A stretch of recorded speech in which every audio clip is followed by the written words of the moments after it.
Pakistan international air lines کبھی ایک فخر کا نشان ہوتی تھی، لیکن آج کل نیگیٹو ہیڈ لائنز کا پوسٹر چائلڈ بن چکی ہے۔ Pakistan 798 pushback tail east. کبھی یہ ایشیا کی لیڈنگ کیریئرز میں شامل تھی، لیکن چیلنجز کا اب یہ ایک اینڈلیس سفر بن چکی ہے، جیسے ایک ڈرامہ جو کبھی ختم ہی نہیں ہوتا۔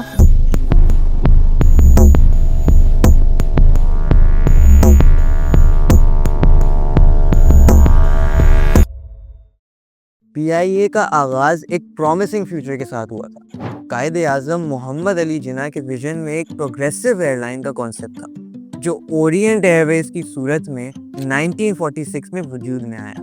1955 میں یہ گورنمنٹ کے ساتھ مرج ہو گئی اور پی آئی اے کا نام لے لیا۔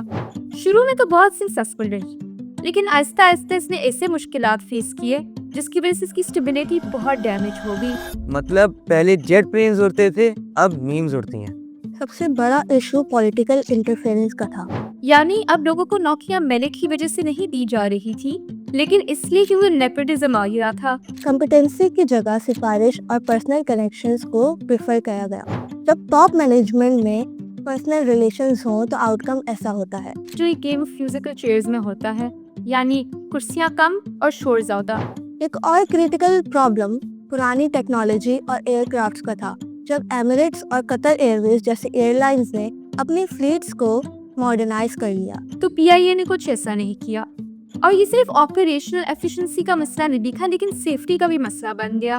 2020 کے لاہور کراچی فلائٹ کریش، جس میں 98 کی ان کی جانیں ضائع ہوئیں، اس واقعے نے کلیئرلی ہائی لائٹ کیا کہ یہ نیگلیجنس اتنی کاسٹلی ثابت ہو سکتی ہے۔ اور اس کے بعد یورپین یونین سیفٹی ایجنسی اور یو کے نے پی آئی اے کے اوپر آپریشنز کا بین لگا دیا۔ اس کے ساتھ ساتھ ایک اور چیز بھی ہوئی، لائسنسنگ اسکینڈلز بھی سامنے آئے، جس میں پائلٹس کے کریڈینشیلز کوسچنیبل تھے۔ جب پائلٹس کی ڈگری پر بھی پرچی ہو تو آؤٹ کمز آبویس ہیں۔ لیکن اس سے پہلے 1992 میں پاکستان نے اپنی airspace foreign airlines کے لیے بھی کھول دی۔ پہلے صرف on a case to case basis پر فارن ایئر لائنز کو پاکستان میں فلائٹس آپریٹ کرنے کی اجازت تھی، لیکن اوپن اسکائز پالیسی کا آغاز پی آئی اے کے ڈاؤن فال میں ایک بہت ہی سگنیفیکنٹ فیکٹر بنا۔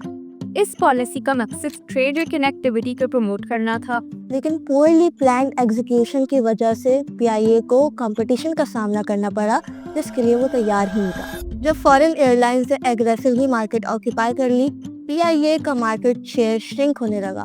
آئرنی تو دیکھیے، ایمریٹس جو کبھی پی آئی اے کے ایئر کرافٹس اور پائلٹس کی مدد سے لانچ ہوا تھا، وہ آج ایک گلوبل جائنٹ بن چکا ہے، اور جبکہ پی آئی اے اپنے ہی ڈیپتھ میں ڈوب رہا ہے۔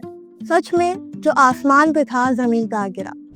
آج کے حالات میں گورنمنٹ نے ایک سگنیفیکنٹ اسٹیپ لیا ہے، پی آئی اے کو واپس پرائیویٹ سیکٹر میں شفٹ کرنا، تاکہ ایفیشنسی اور اکاؤنٹیبلٹی کو ریسٹور کیا جا سکے۔ اب لگتا ہے سرکار نے یہ ریلائز کر ہی لیا کہ ایئر لائن چلانا پالیٹکس چلانے سے بھی مشکل ہے۔ یہ ڈیسیژن اکنامک ڈیولپمنٹس اور آپریشنل امپروومنٹس کے حوالے سے ایک کروشل اسٹیپ ہے۔ ایک پرائیویٹ اسٹرکچر میں اسٹرکٹ ریگولیشنز، ٹرانسپیرنسی اور پرفارمنس بیسڈ ہائرنگ کو انشور کیا جا سکتا ہے، جو گورنمنٹ اون سیٹ اپس میں پولیٹیکل پریشرز کی وجہ سے مشکل ہوتا ہے۔ کیونکہ جب ساری ہائرنگ ماموں کے بیٹے سے ہوتی ہے تو اچھی پرفارمنس کو بھی لیو پر بھیجنا پڑتا ہے۔